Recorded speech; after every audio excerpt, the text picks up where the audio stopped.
É uma alegria, um privilégio, uma responsabilidade ao mesmo tempo, mais uma vez, essa noite, estar aqui compartilhando com a igreja a palavra de Deus. Mas antes, não poderia deixar de fazer uma menção especial de visitas ilustres que eu e Johanne recebemos em nossa casa esses dias. Nossa família, a minha sogra querida, fique de pé, Carmélia, veio lá do interior de Minas Gerais, Viviane e Ricardo também. A Viviane é irmã da Jo, Ricardo, a esposa Viviane, que Deus abençoe vocês. Estão alegrando o nosso coração, trazendo aquela pitada de Minas aqui no nosso meio. Vejo ali também o pastor Benilton, que nos visita essa noite. Seja bem-vindo, que Deus abençoe você, sua família. Nos alegramos. Quero convidar você para que, juntamente comigo, abra a sua Bíblia, a segunda carta de Paulo a Timóteo, no capítulo 3. Esse ano é um ano onde nós estamos trabalhando e falando o tema da nossa igreja sobre a nossa disposição de, como discípulos, carregarmos a cruz do Senhor.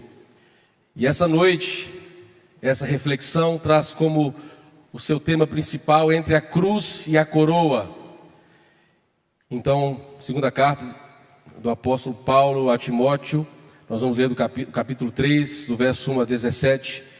Eu quero reservar o capítulo 4, que está aí já na tela, versos 6 e 8, para um tempo na introdução. Então nós vamos ler agora do verso 1 ao verso 17. Quem achou, diga amém.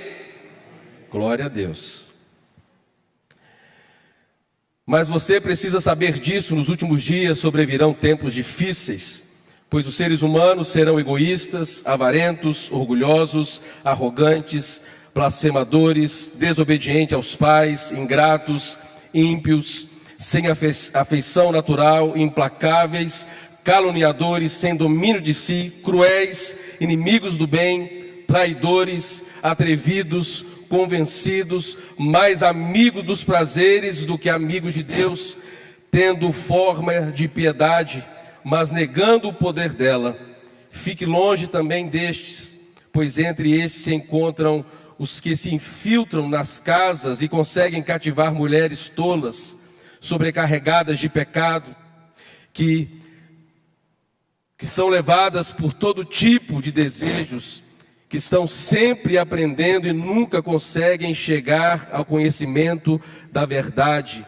E do mesmo modo que Janes e Jambres resistiram a Moisés, também esses resistem à verdade.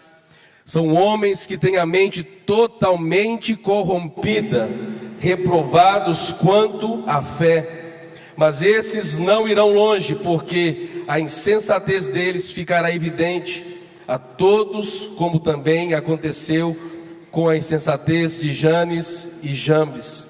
Mas você tem seguido de perto o meu ensino, a minha conduta, o meu propósito, a minha fé, a minha paciência, tem seguido o meu amor, a minha perseverança, as minhas perseguições e os meus sofrimentos, os quais tive de enfrentar em Antioquia, Icônio e Listra. Quantas perseguições sofri, porém o Senhor me livrou de todas elas. Aleluia! Na verdade, todos os que querem viver piedosamente em Cristo Jesus serão perseguidos, mas os perversos e impostores irão de mal a pior, enganando e sendo enganados. Quanto a você, permaneça naquilo que aprendeu e em que acredita firmemente, sabendo de quem você o aprendeu e que desde a infância você conhece as sagradas letras que podem torná-lo sábio para a salvação pela fé em Cristo Jesus. Toda a Escritura é inspirada por Deus e é útil para o ensino, é útil para a repreensão, para a correção, é útil para a educação na justiça, a fim de que o servo de Deus seja perfeito e perfeitamente habilitado para toda a boa obra. Texto tremendo esse da palavra de Deus. Quantas experiências do apóstolo Paulo. Feche seus olhos, vamos orar mais uma vez. Senhor, entregamos a Ti a nossa vida, a nossa mente, e pedimos que neste momento o Teu Espírito Santo venha nos iluminar, venha trazer entendimento para que por meio, ó Deus, da pregação da Tua palavra, haja edificação, que haja salvação, que haja, ó Deus, reconciliação pelo poder que há em Cristo Jesus, o nosso Senhor. E é neste nome que nós oramos. Amém. Entre a cruz e a coroa. Quando pensamos em cruz, pensamos em sofrimento, porque a cruz não é outra coisa senão um instrumento de morte, onde Cristo padeceu, e mesmo antes e após a morte de Cristo, muitos outros condenados morreram por esse instrumento de sofrimento que é a cruz, a crucificação. A cruz nos lembra sobre a morte do nosso eu. A cruz nos lembra sobre a necessidade de nós nos humilharmos. A cruz nos lembra sobre a necessidade de nós matarmos a nossa carne, os nossos desejos, as nossas vontades. Mas quando nós pensamos, por outro lado, a coroa nos aponta para uma promessa, a coroa nos aponta para a vinda do Cordeiro de Deus, a coroa nos aponta para um dia da justiça, a coroa nos aponta para uma vida que não termina, mas uma vida eterna, que é o estilo de vida de Deus. A coroa nos aponta para uma recompensa, um galardão que eu e você receberemos se você está firmado em Cristo. E nós chegaremos naquele dia e seremos transformados e seremos glorificados pela presença de Jesus. Entre a cruz e a coroa. E esse é o sentimento do apóstolo Paulo, porque essa carta que ele escreve a Timóteo foi a carta que nós cremos que foi a sua última carta escrita, enviada. Paulo sabia que o seu momento de desperdício deste mundo estava se aproximando, e ele então envia essa carta para Timóteo, o jovem pastor que estava à frente de um grande desafio, pastoreando a igreja de Éfeso. E o apóstolo Paulo, iluminado pelo Espírito Santo, escreve essa carta, a sua última carta ao seu jovem discípulo, a esse jovem pastor, dizendo a ele: Timóteo, fique firme. Você tem passado por provações e ainda outras provações, tempos difíceis virão. Fique firme na sua fé. Fortaleça suas mãos. E quando nós observamos essas palavras do apóstolo Paulo a Timóteo, e quando nós olhamos e observamos o livro de Apocalipse no capítulo 2, quando também a carta enviada à igreja de Éfeso, quando nós encontramos ali a grande repreensão: tenho contra ti, porém, que deixaste o teu primeiro amor. Ou seja, aquilo que aconteceu anos depois já estava sendo apontado pelo Espírito Santo através da vida deste homem de Deus, o servo de Deus, o apóstolo Paulo. E o apóstolo Paulo então aqui no capítulo 4, o verso 6 e o verso 8, ao verso 8 ele diz assim: quanto a mim, Timóteo, já estou sendo oferecido por libação. Ou seja, Paulo usa uma expressão de algo que era costume naquele tempo, a sua vida sendo colocada como sacrifício. Em outras palavras, ele está dizendo: Timóteo, a minha vida será oferecida como sacrifício, o meu sangue será derramado, eu estou partindo, o tempo da minha partida chegou. Combati o bom combate, Timóteo, completei a minha carreira, guardei a minha fé. Desde agora me está guardada a coroa da justiça, que o Senhor, reto juiz, me dará naquele dia, e não somente a mim, mas também a todos os que amam a sua vinda. Este era o sentimento deste homem de Deus, o apóstolo Paulo. Estou partindo, Timóteo, a minha vida será arrancada. Contudo, Timóteo, eles não serão capazes de arrancar a minha fé, o meu temor, o zelo que eu tenho guardado durante a minha vida pela Sagrada Escritura, por esse Deus, por esse Senhor Jesus Cristo que me resgatou das trevas, e agora está me direcionando para o seu reino de luz, o seu reino de justiça. Gosto de comparar a nossa vida aqui na terra, a nossa jornada, como o próprio apóstolo Paulo certa vez fez comparação da nossa vida como uma corrida. O ano passado eu me arrisquei, me aventurei e fiz a minha primeira meia maratona. Trouxe a imagem para comprovar, porque eu gosto da verdade, zelo pela verdade, está na tela. Meus primeiros 21 quilômetros, era o meu objetivo chegar. E fui me preparando. O meu treinador não me deixa mentir, porque eu vi chegando aqui. Fique de pé, Marcos, ele está ali.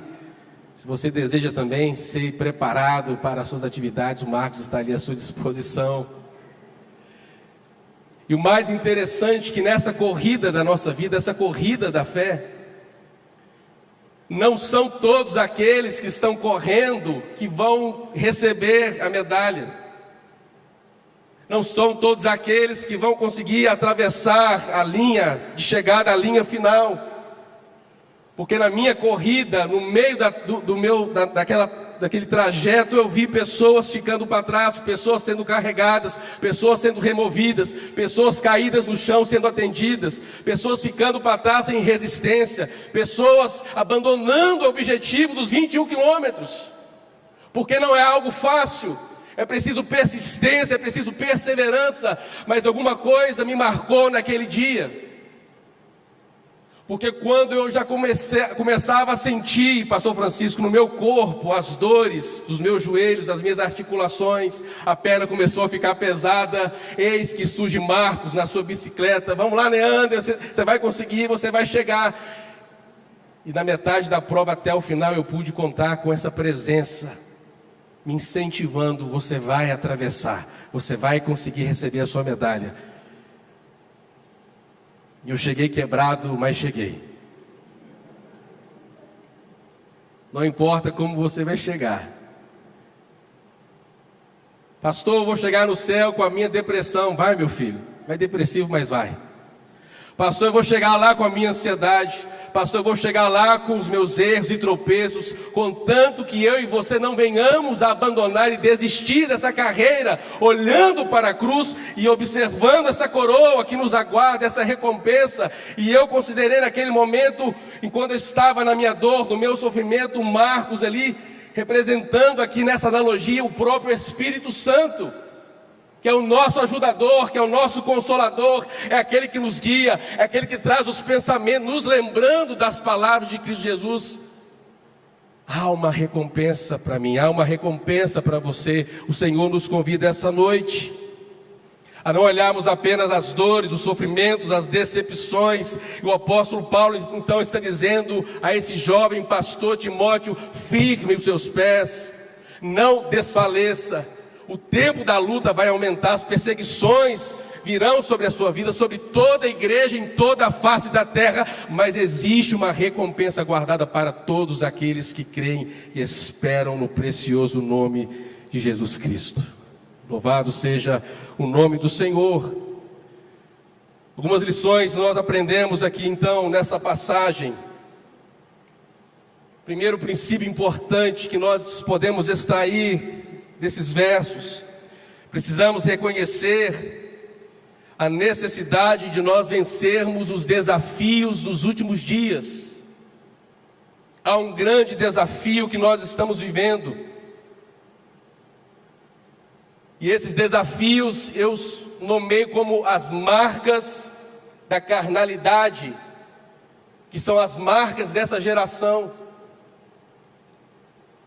E o apóstolo Paulo, ele diz, Timóteo, nos últimos dias, porque para o apóstolo Paulo, meus irmãos, e para todos aqueles cristãos daqueles dias, eles tinham a esperança de que amanhã, ou depois de amanhã, ou na próxima semana, Jesus Cristo pudesse voltar para buscar a sua igreja. Então ele diz, nos últimos dias, é porque a perseguição à heresia já estava atuando naqueles dias. Mas o tempo passou e nós percebemos que os dias continuam dias penosos, trabalhosos, difíceis. Olha essas marcas da carnalidade, marcas infernais que o apóstolo Paulo cita, são inúmeras aqui a partir do verso 2, ele diz: porque os seres humanos serão egoístas, aqueles que têm o amor além da medida por si. Não é pecado nós amarmos a nós mesmos, não é sobre isso que Paulo está falando a Timóteo. Está falando um amor que é capaz de até pisar no outro, excluir o outro para crescer, para sobressair. O egoísmo, a avareza, que é o amor pela prata, o amor pela riqueza, aquelas pessoas que a todo custo estão buscando crescer na vida, estão querendo na sua ganância mais, e nesse caminho fica a família para trás, os filhos para trás, porque a sede é buscar, a sede é conquistar, a sede é ter mais. São marcas dos últimos dias. Homens, pessoas orgulhosas, arrogantes, blasfemadores. Nesse sentido, os blasfemadores são aqueles que questionam, que duvidam da ação e da manifestação do Espírito Santo e da sua obra que Ele opera, das transformações dos seus milagres. Haverão naqueles dias, ou nos dias que nós vivemos também, a exemplo do tempo do apóstolo Paulo e de Timóteo, desobediente, homens, mulheres que são desobedientes aos pais. A desobediência sempre existiu, mas percebemos um crescente, uma rebeldia de uma geração que se levanta para afrontar aquele ou aquela a quem deveriam honra, obediência. Você não manda em mim, eu sou dono do meu próprio nariz, eu faço o que eu quero. Uma geração que não tem limites. É essa geração que nós estamos vivendo.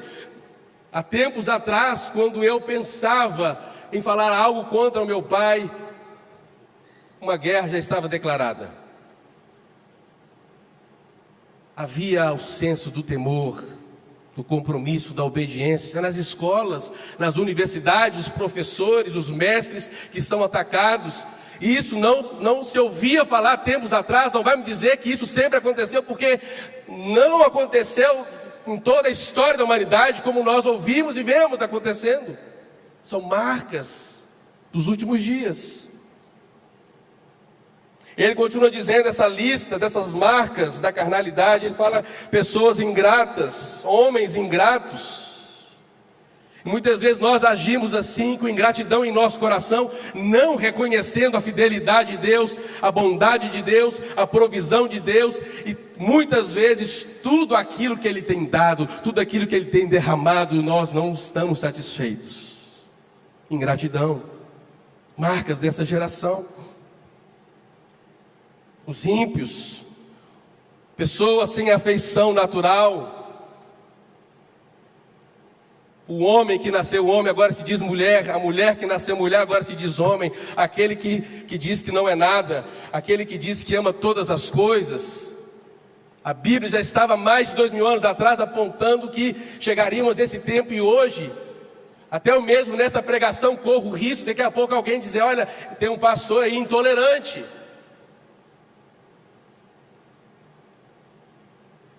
Mas é a verdade, a palavra de Deus. Pessoas que estão negando a sua condição natural. Amamos a todos, condenamos o pecado. O pecado precisa ser eliminado da nossa vida. Ele fala sobre os implacáveis, que significa aqueles que são irreconciliáveis, os caluniadores, sem domínio de si. Aqueles que não têm o domínio próprio, na verdade, simboliza e já aponta para nós uma rejeição do domínio do Espírito Santo, porque também o fruto do Espírito tem um domínio próprio, e se não há o domínio, significa que estamos deixando o Espírito Santo de fora da nossa jornada de vida.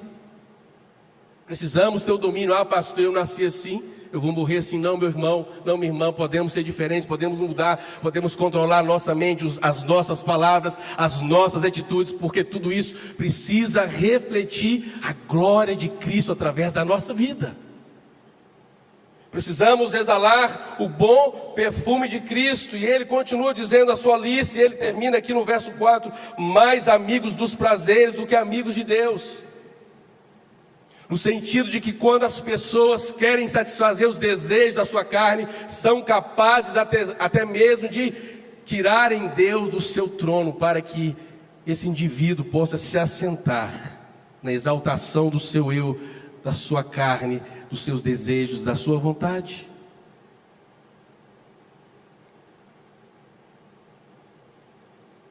Percebe o grande desafio que está ao nosso redor?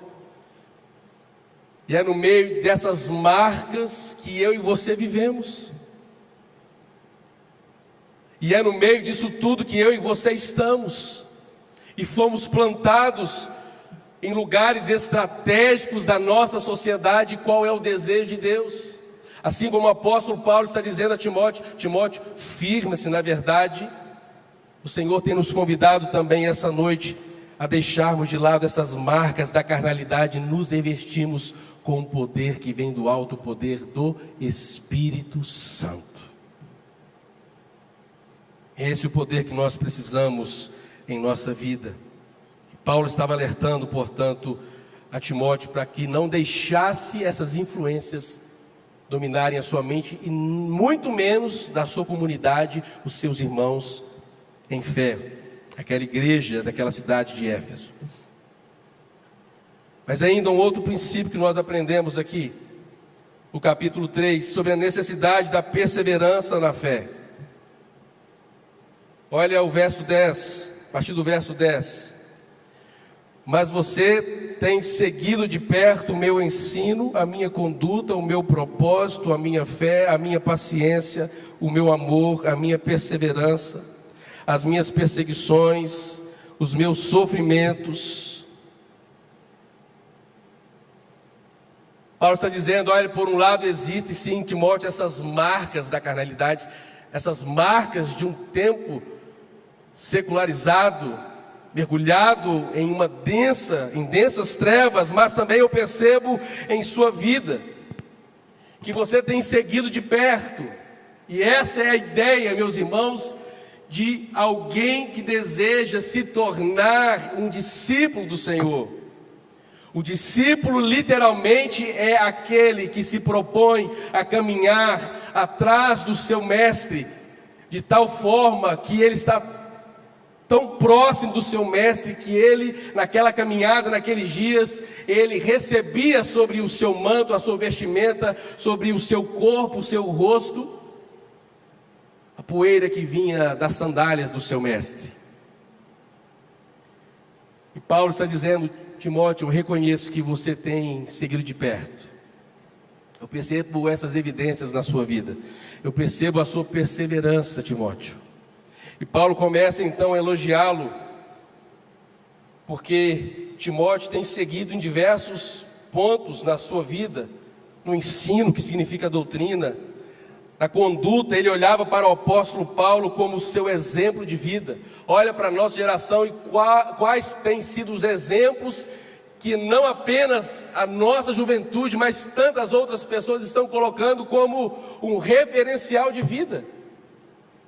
Existe sim, meus irmãos, um trabalho para uma desconstrução da família, desconstrução do amor, desconstrução da fé. E a mídia e tudo mais vai trabalhando para esse caminho, essa direção, dessa desconfiguração, para que o mundo então mergulhe na direção da vontade de Satanás e os seus anjos caídos. Mas Timóteo, então, observando a vida de Paulo, porque Paulo era aquele servo fiel ao Senhor, que tinha ousadia de dizer assim: você pode olhar para mim, porque se você olhar para a minha vida, automaticamente você verá Cristo Jesus. Talvez diferente como nós fazemos nos dias de hoje: não olhe para mim, porque eu tenho os meus erros, eu sou um pecador. Mas Paulo havia colocado os seus olhos sobre Timóteo, havia colocado os seus olhos sobre Paulo, porque ele percebeu que de fato Paulo vivia aquilo que ele pregava, existia ali as marcas de Cristo. Paulo poderia ter abandonado no primeiro sofrimento, na primeira tribulação, na primeira perseguição, e ele diz: Timóteo, não foram as perseguições. Ele cita algumas perseguições que ele sofreu em algumas localidades pelas quais ele havia passado, mas ele se manteve perseverante no seu desejo de seguir a Cristo. Sabe, muitas vezes nós ficamos desapontados com Deus, vamos ser sinceros, porque nós vemos o outro prosperar, nós vemos o outro trazer informação de que Deus está fazendo na minha vida, Deus está respondendo às minhas orações, e muitas vezes nós olhamos para nós e aparentemente não vemos nada de sobrenatural acontecendo. Na quarta-feira o culto não foi transmitido, e a pregação que eu trouxe aqui para aqueles que estavam presentes foi justamente a experiência do apóstolo Paulo. Ele disse que ele foi levado até o terceiro céu e ele teve experiências maravilhosas. Entendemos que ele foi arrebatado e ele viu coisas indizíveis que ele não podia, foi proibido de manifestar e de proclamar daquelas revelações. E quando ele volta para a sua vida na terra, ele diz: Senhor, retira o espinho da minha carne. E por 3 vezes ele faz aquela oração e Deus responde: Paulo, a minha graça te basta. Paulo, a minha graça te basta. Muitas vezes nós teremos experiências com Deus e de repente, na nossa trajetória de vida cristã, aquelas experiências que eu e você desfrutamos em algum momento da nossa vida, nunca mais irão se repetir. Outras gerações não provaram do maná. Houve um tempo que houve aquela experiência. E tantas outras experiências que nós olhamos para a narrativa. Não estou dizendo com isso que Deus não se manifesta. Estou trazendo aqui uma palavra de exortação para que, ao invés de ficarmos buscando apenas as manifestações e os sinais de Deus, e quando nada acontece, nós os fechamos, nós os afastamos e enfraquecemos em nossa fé, não. Vamos manter a nossa firmeza, porque o apóstolo Paulo estava para ser degolado e ele estava acabando de dizer: acabei a minha carreira e guardei a minha fé. Com isso podemos morrer sem alcançarmos muitos nossos objetivos, contanto que eu e você possamos manter a nossa perseverança. Até quando? Até o fim. Lembro uma vez, uma ocasião, uma profissão de fé, o meu pai, pastor Sebastião, fez uma pergunta a uma criança. Falou assim: você não acha que você é muito novo para se batizar? Ele disse: não, pastor. E meu pai então fez a seguinte pergunta: então me responda, até quando você manterá o seu compromisso por Cristo? E ele, bem pequeno, talvez uns 7 anos, olhou para o meu pai e disse: para ser sincero, até o meu último suspiro. Até o meu último suspiro. Deus está nos convidando a essa vida de perseverança. Aí no verso 12 do capítulo 3, na verdade, todos os que querem viver piedosamente em Cristo Jesus serão perseguidos. Será que não sofremos já um tipo de perseguição? Será que você não sofre nenhum tipo de perseguição? Quando nós nos calamos com os nossos amigos, quando nós nos calamos, quando você se cala na sua repartição, diante de uma polêmica, diante de uma discussão, por que nós nos calamos? Não será por medo ou vergonha de sermos humilhados, de sermos taxados, de sermos perseguidos? Porque nos omitimos em alguns momentos? Porque até hoje algumas pessoas não sabem que você é servo do Senhor, porque você é jovem, adolescente, algumas pessoas que estudaram com você, amigos de escola, de sala de aula, da sua universidade, terminaram um ano, passaram um ano inteiro com você estudando, mas terminaram o ano de 2023 sem saber que você é servo de Deus, porque nos omitimos. Temos vergonha do nosso Senhor, temos vergonha da verdade que professamos, e Paulo está dizendo: Timóteo, eu sofri, Timóteo, eu padeci, mas aqui ele está dizendo: todos aqueles que querem viver piedosamente em Cristo Jesus serão perseguidos. Mas sabe de uma coisa? Todos aqueles que se levantam contra a verdade, um dia haverão de se prostrar, de se curvar diante de Cristo Jesus. Todo joelho se dobrará, toda a língua confessará que Jesus Cristo é o Senhor. Os demônios estremecem porque sabem quem é Cristo. Lembra quando Jesus chegou na região de Gadara, Genezaré, e ele coloca os seus pés naquela região, e aí aquele homem possesso por uma legião se aproxima de Jesus, e olha a pergunta que eles fazem a Cristo: porque vieres aqui nos atormentar antes do tempo? Eles sabem quem é Jesus, eles sabem o seu poder, a sua autoridade. E muitas vezes nós, que dizemos que somos filhos de Deus, que somos novas criaturas, nós negligenciamos essa verdade cravada em nossa alma, cravada em nossa vida, em nosso coração. Ah, meu irmão, minha irmã, começa a testemunhar, se levante, começa a dizer que Cristo é o seu Senhor, para a glória de Deus. Podemos ser perseguidos, mas não podemos negar a nossa fé.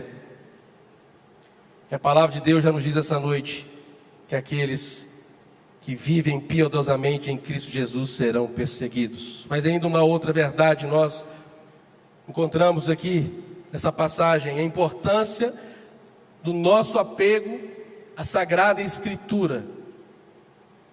Certa vez, quando fomos visitar nossa família lá nos Estados Unidos, eu acho que Viviane e Ricardo ainda moravam por lá, na cidade de Denver, estado de Connecticut. E após um culto, um grupo de jovens, eu havia pregado naquele culto, um grupo de jovens ali no momento de confraternização, veio até minha direção trazendo um jovem alto, forte, e numa tentativa até de uma humilhação, falaram assim: pastor Neander, você precisa conhecer esse rapaz. Eu falei: que legal. Aí me apresentaram, e então disseram para mim: ele sabe a Bíblia toda, de Gênesis e Apocalipse. Você pode falar o capítulo, o versículo, e ele sabe falar de cor. Você pode falar qualquer coisa, ele vai te responder. Eu comecei a fazer alguns testes de verdadeiramente aquele jovem tinha todas as respostas que eu lhe direcionava para as dúvidas e as perguntas. Eu confesso naquele momento que eu fiquei constrangido, porque eu pensei assim: bom, se eles virarem a brincadeira para o meu lado, eu posso passar perto. E aí, quando terminou, esse jovem foi embora, não me recordo o seu nome. E aí alguns jovens daquela igreja Avivar chegaram para mim e falaram assim: pastor, não fique impressionado não, por tanto conhecimento da Escritura. Porque se ele vivesse o tanto que ele sabe, a vida dele seria completamente diferente. Não é sobre saber, é sobre experimentar e viver. Há muitos céticos, muitos ateus que conhecem a Bíblia talvez melhores do que eu e você, contanto não se curvam, não se prostram diante de Deus. Os próprios demônios, Tiago fala que eles conhecem e estremecem diante de Deus, e nem por isso eles se prostram em adoração, porque eles recusam, eles querem a todo tempo afastar, eles querem em rebelião, destruir tudo aquilo que se levanta em nome de Deus. Mas eles sabem que existe um tempo que já foi determinado, em que a cabeça da serpente será esmagada, e o Cordeiro de Deus será o grande vencedor. Enquanto isso eles querem estragar, eles querem arruinar, eles querem destruir. O que nós precisamos fazer para vencer esses tempos difíceis? O nosso apego à Sagrada Escritura. O salmista diz no Salmo 119: escondi, Senhor, a tua palavra no meu coração. Por quê? Para não pecar contra ti. Porque quando a palavra está no nosso coração, nós estamos firmes. A percepção que eu tenho a respeito da minha vida é: quanto mais eu me alimento da palavra, mais espiritual eu me torno. Quanto menos eu medito na palavra, menos vida de oração, mais carnal, mais carnalidade começa a crescer em mim. Portanto, nesse raciocínio, qual é o caminho para nós esmagarmos e matarmos de uma vez por todas a nossa carnalidade? Uma vida na dependência de Deus, de busca, oração, leitura da palavra. E aqui Paulo diz então a Timóteo, ele fala aí a partir do verso 14: quanto a você, permaneçam naquilo que aprendeu e em que acredita firmemente, sabendo de quem você o aprendeu e que desde a infância você conhece as sagradas letras, que podem torná-lo sábio para a salvação pela fé em Cristo Jesus. E ele diz o verso 16: toda a escritura é inspirada por Deus. Não é uma parte dela não, meu irmão. Toda a escritura é inspirada por Deus.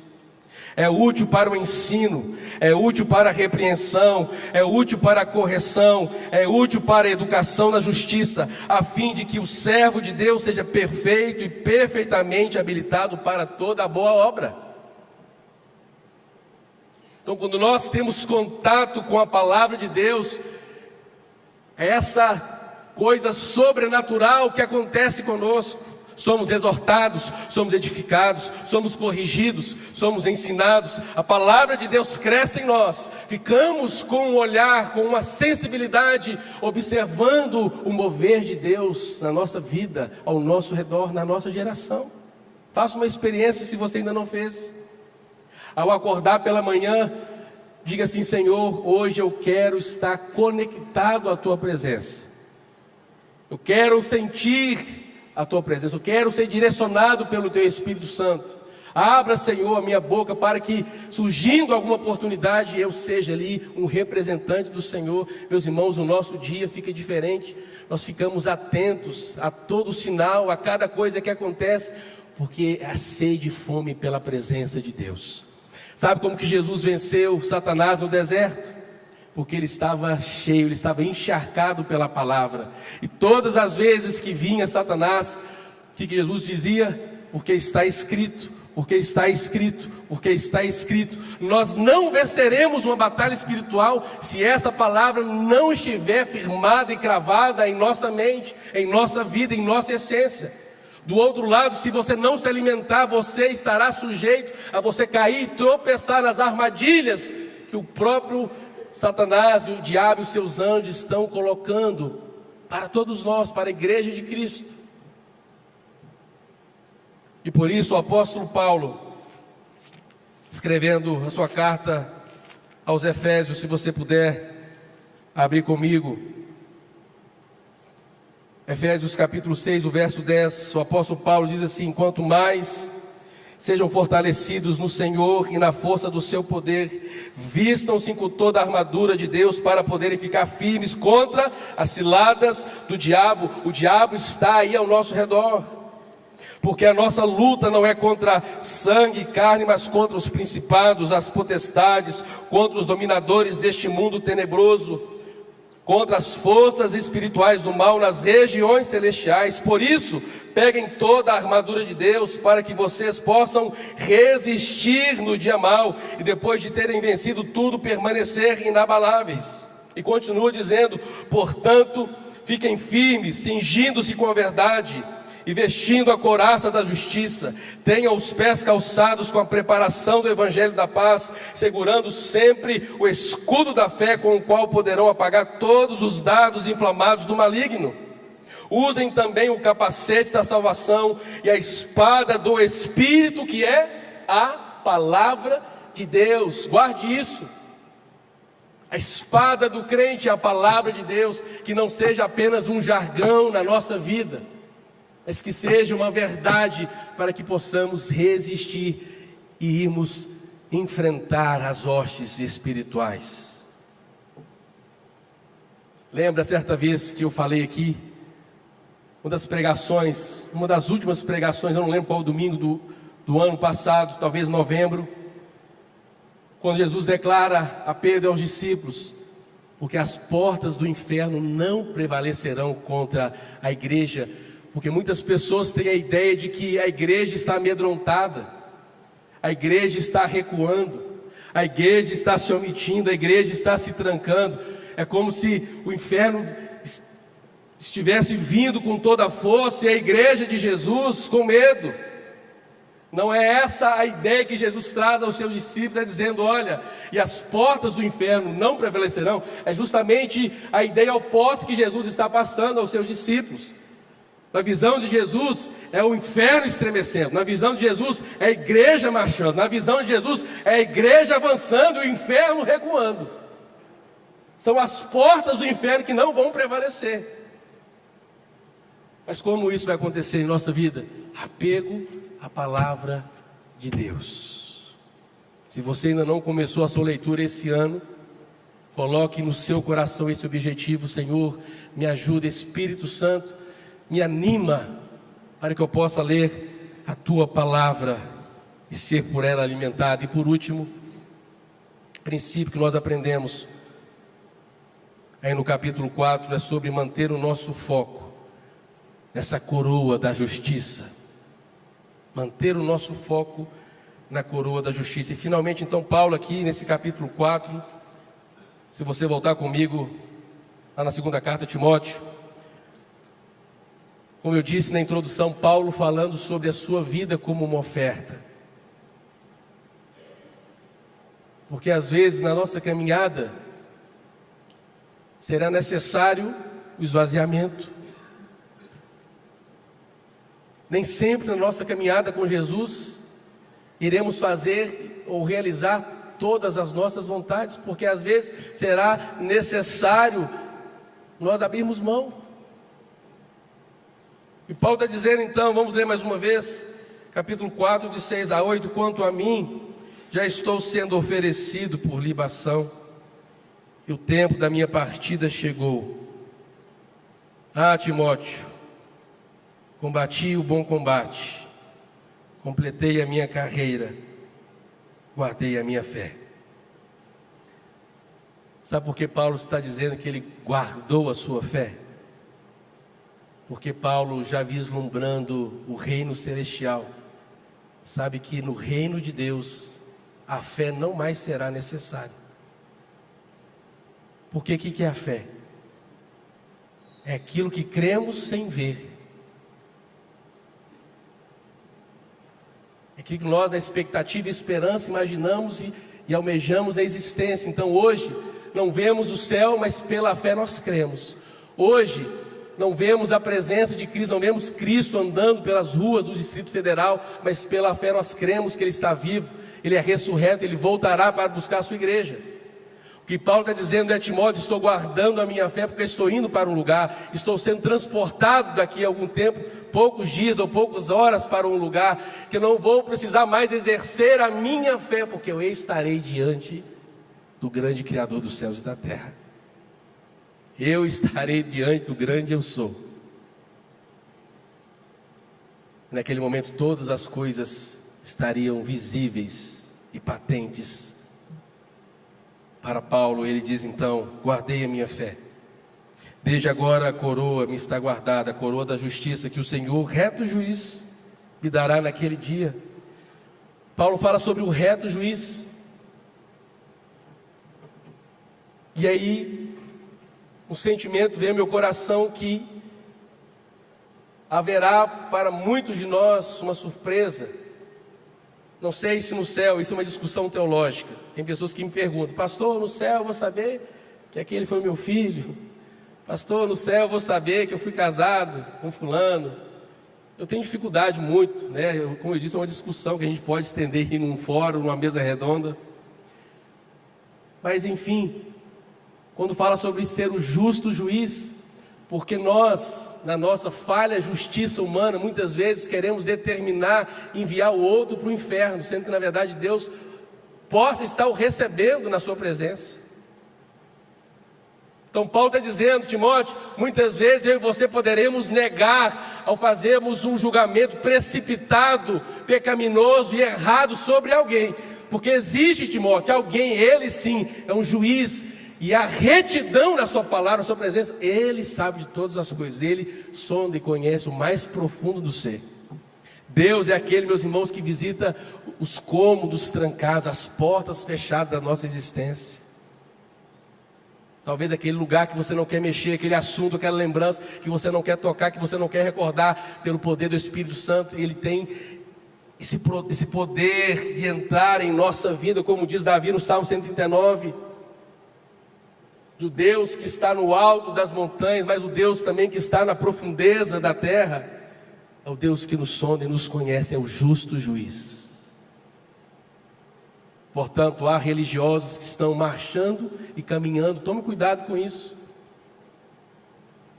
apontando o dedo para tanta gente, acusando a vida de tanta gente, e vivendo como se estivesse indo para o céu, mas no céu não entrarão.